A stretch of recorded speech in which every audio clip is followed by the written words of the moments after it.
C'est pas des trucs de fou. Déjà là, tu m'agresses quand tu me dis des trucs de fou parce que faire le fou pendant 20 ans, tu vois ce que je veux dire, ouais, non, non. On ne pouvait pas imaginer il y a Bah quand on découvre que son père il est encore plus fou que nous quoi. C'est que moi je faisais mon petit chemin tranquille, j'ai fait un peu d'athlétisme, de gymnastique, et puis en creusant un peu, vu que mon père m'a pas élevé, j'ai voulu savoir un peu d'où il venait, qui il était, et puis je me suis rendu compte qu'il venait des enfants de troupe, qu'il avait fait le parcours.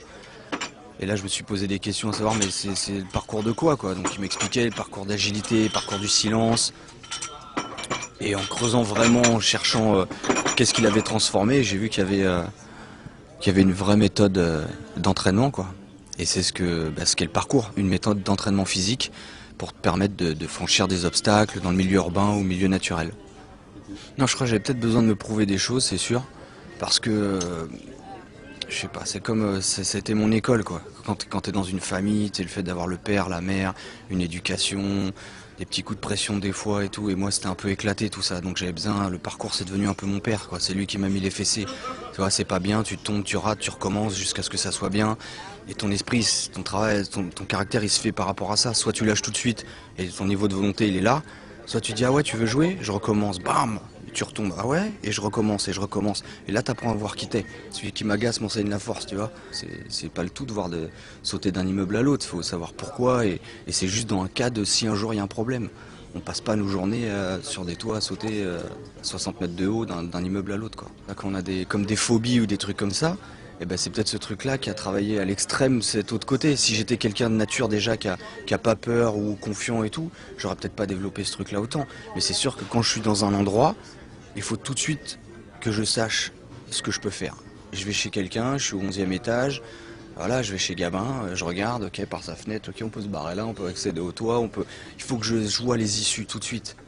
Il faut pas que j'ai horreur de me sentir étouffé, enfermé. En faisant ça, en pratiquant le parcours, moi, ça m'a déclenché ces ouvertures d'esprit, à m'intéresser à d'autres choses et tout. Mais un mec, il peut retrouver ça en faisant de la musique, en faisant du dessin. Tu vois, le truc, c'est peu importe ce que tu fais, fais-le bien. C'est t'aimes pas l'école, ok. T'as le droit de pas aimer l'école, mais qu'est-ce que tu vas faire? Si c'est ouais, j'aime pas ci, j'aime pas ça, et que tu restes chez toi et que tu fous rien, je peux pas croire en ta vision de la vie. On doit faire des choses. On est là, on n'a pas assez d'une vie pour faire tout ce qu'il y a à faire. Exceller, bon bah si t'as des gens des fois suivant leur morphologie ou comment ils sont, s'ils sont prédisposés à telle chose, ils vont apprendre plus vite que d'autres. Après c'est qu'une différence de ça. Et l'important c'est qu'ils comprennent et qu'ils avancent à leur rythme.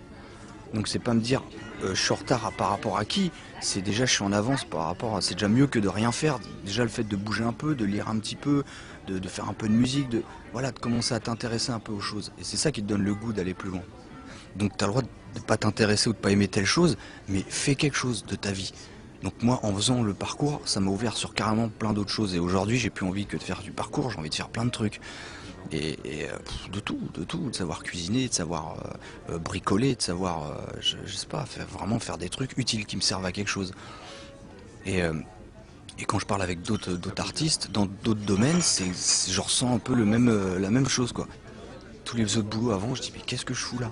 C'est pas ma place. Je fais ça parce qu'il faut donner une raison. J'étais jeune, ma mère, faut qu'elle puisse dire à ses collègues ah non mais mon fils il travaille parce que sinon ça. À un moment tu comprends que tu fais plus les trucs pour les autres que pour toi quoi. Et au final c'est qu'est-ce que moi j'ai envie de faire? Bah là je suis bien maintenant. Donc tant que je peux prolonger ce truc-là et me faire plaisir et puis avoir des propositions dans ce milieu artistique, je continue. Et le jour où il n'y a plus rien, eh bah, je partirai ailleurs. Non, parce qu'il y a, ouais, c'est ça, pour l'intention, quand tu bouges, je pense, les jeunes, surtout les plus jeunes, déjà c'est bien d'être encadré par des grands, des mecs qui ont de l'expérience, parce que c'est un truc où j'ai remarqué dans le parcours, l'ego il ressort vachement. Tu vois, même moi j'en étais victime, j'ai à 20 ans, tu sens que tu fais un truc que l'autre fait pas, bam, t'as ce truc.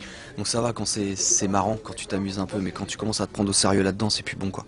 À jouer le caïd parce que t'es le meilleur ou parce que tu sautes plus loin qu'un autre ou non, y a pas de caïd dans la vie quoi. Je veux dire, c'est pas le plus fort du monde en boxe sur un ring avec des gants qui est le plus fort du monde dans la rue quoi. Il se prend une lame, un coup de lame, c'est fini en 2 secondes. On s'en fout de savoir si t'es bon ou pas bon, si tu t'es entraîné. Donc la vérité elle est complètement différente. Et il faut vraiment voir ce côté s'entraîner pour le parcours que juste comme une méthode qui te permet d'être un peu mieux dans la vie, comme une méthode de cuisine qui te permet de faire à bouffer si tu sais pas quoi faire, ou de savoir réparer une bagnole parce que tu as des bases de mécanique et basta. Ça pète pas plus haut. Ah bah c'est sûr que ouais, si je me retrouve en tôle alors que j'ai rien à y foutre, faut s'attendre à que je cherche un moyen pour me barrer quoi. Mais, mais si j'y suis parce que j'ai fait une connerie, bon bah voilà, Une expérience de télé-réalité, peut-être te mettre en tôle pendant combien de temps Ah, ça peut être un bon jeu, ça ouais.